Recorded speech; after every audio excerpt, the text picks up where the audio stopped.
My name is Evan Olson, and I'll be solving problem 67 of Chapter 3 of the Fundamentals of Heat and Mass Transfer 8th edition.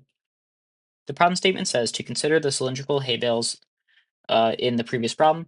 It's proposed to utilize the microbial energy generation which is associated with wet hay to heat water. We're considering a 30 millimeter diameter thin walled tube which is inserted lengthwise through the middle of a cylindrical bale, and the tube is carrying water at 20 degrees Celsius with a convection coefficient of 200 watts per meter squared Kelvin. So the previous problem had a hay bale, cylindrical hay bale, and in this problem we're inserting a water pipe through the center of it with a diameter of 30 millimeters.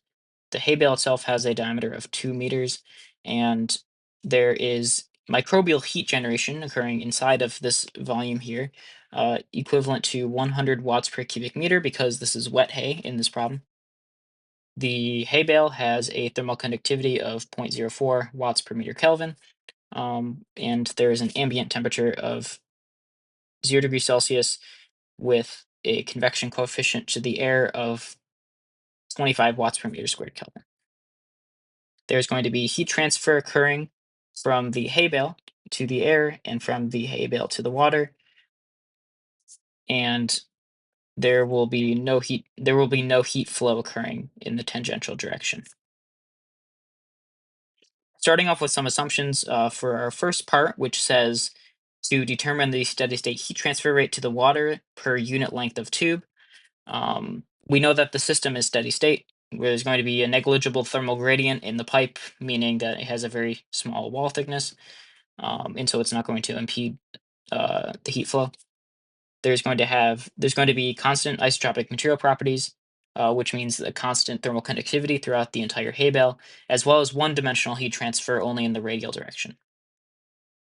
After all of those assumptions, our heat diffusion equation turns into this form, and we can expand out this differential term to get this equation. And I solved this using integration factor, which results in a radial temperature gradient of minus q dot over 4k times r squared plus a constant times the natural log of r plus another constant. And this is the solution for the heat diffusion equation using the integration factor. In order to solve for our two constants, C1 and C2, we need two boundary conditions. So we do the first one at the inner radius, and we can equate the conduction through the hay bale to the convection into the water. Okay, so that's going to be equal to minus k dTdr at the inner radius, which is equal to the convection coefficient of the water times the temperature of the water minus the inner hay bale temperature. And secondly, we have a relationship at the outer radius where we can correlate the conduction through the hay bale to the convection going to the air. And so that's going to be equal to minus k dTdr uh, at the outer radius, which is equal to the convection coefficient of the air times the temperature at the outer hay bale radius minus our T infinity of the air.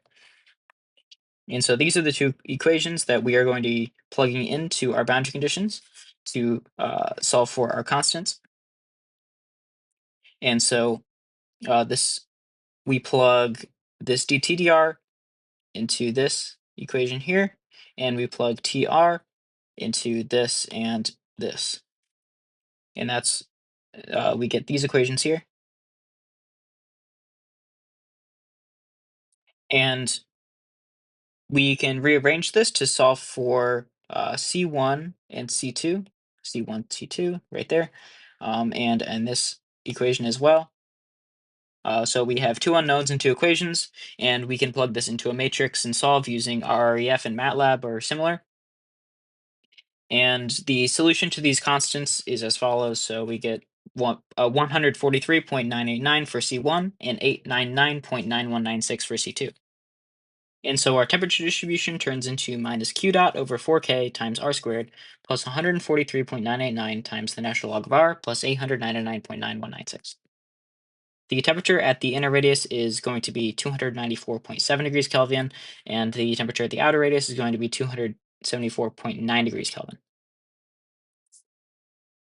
And using these temperature values, we can find the heat rate to the water at the inner radius, which is what's asked in the problem. And that's going to be equal to Q, which is HA delta T. And delta T is the temperature of the hay bale at the inner radius minus the temperature of the water. Our A here is going to be 2 pi r, which is the circumference of our pipe, to find our uh, wattage per meter, or unit length. And we get a value of 36.8 watts per meter traveling from the hay bale into the water. Part B asks us to plot the radial temperature distribution of the hay, which we solved for here. This equation T of R, and that's pretty simple. We can solve that in MATLAB. And that gets us this curve here. So from a radius of 0 to 1 meter, this is what the temperature distribution looks like. We get a temperature value of 294, as we saw in the previous part. At the inner radius and at the outer radius, we get a value of around 270, which matches the calculations done here. And you can see that the temperature peaks somewhere in the middle of the hay bale and drops off towards both ends. Uh, and part C asked us to plot the heat rate of the water per unit length for many varying outer bale diameters. And that is going to be this equation here, just evaluated at multiple radii. And this requires calculating what the steady state temperature is going to be for multiple bale diameters, which is quite involved. But the solution to that looks like produces this curve. So if the outer bale radius was 0.1 meters, or around 100 millimeters, the heat rate would be in the negative. So you would have heat traveling out of the pipe. And as the outer bale radius gets larger, you get a larger and larger value of the heat transfer rate to the water, peaking at around 36 at 1 meter, which is this value here.